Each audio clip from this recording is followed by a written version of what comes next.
Le métissage. Un sacré débat. Waouh. Le genre de débat qui réveille tous les instincts les plus malsains. Un débat qui réveille tous les frustrés d'Internet. Non, le métissage. Quand tu entends quelqu'un parler de métissage, quand tu vas dans les commentaires, ça fait mal aux yeux. Ah, t'as mal aux yeux, t'as mal au crâne. Vous savez, moi, perso, je suis pour que les gens fassent ce qu'ils veulent. Je suis ni pour le métissage, je suis ni contre le métissage.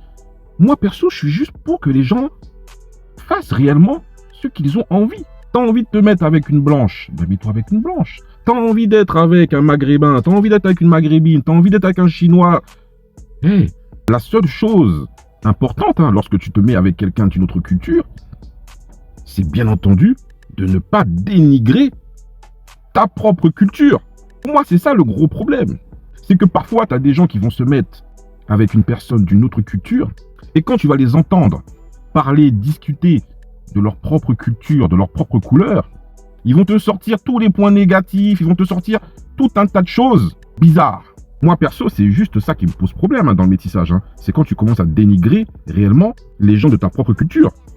Après, le reste, vous faites ce que vous voulez. Les goûts et les couleurs, on n'en discute pas. C'est votre vie. Ne te mets pas avec une personne parce que tu te dis « Ah non, si je me mets pas avec cette personne, les gens vont me critiquer. Ah, ça va comment je vais être vu. » C'est eux qui payent ton loyer. C'est eux qui mettent à manger dans ton frigo. C'est eux qui t'habillent.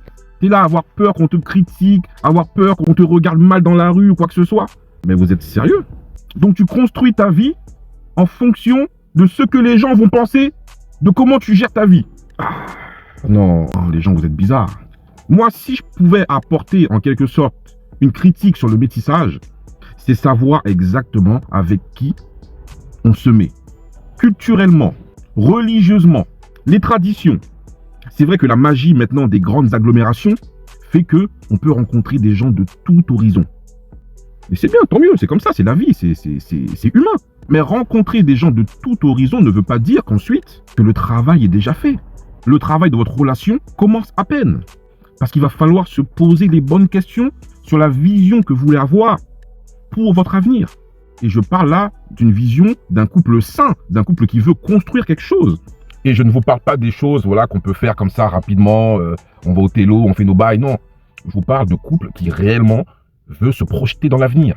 Il y a énormément de questions sur lesquelles il va falloir se poser réellement. Parce que le métissage n'est pas si simple que ça. Donc réfléchissez bien sûr avec qui vous vous mettez. Dites-vous si culturellement vous pourrez assumer les choses. Dites-vous si au niveau des traditions, si au niveau de la religion, si au niveau de la famille, vous vous sentirez bien ou pas. Il faut se poser toutes ces questions. Il ne faut pas juste se mettre avec quelqu'un parce que, ah tiens, j'ai vu une blanche là, ah ça y est, vas-y, je vais me mettre avec elle, ah tiens, j'ai vu une maghrébine là, vas-y, ça y est, je me lance dans l'aventure. Non, on réfléchit avant, on en discute, on voit comment les choses peuvent se construire à deux. Et soit on y va, soit on n'y va pas. Être en couple, ce n'est pas que être amoureux, ce n'est pas que du one shot. Être en couple, c'est aussi se poser et réfléchir ensemble. Il y a une construction, il y a un projet. Et ça, faut en discuter les gars. Dis-moi ce que tu en penses en commentaire.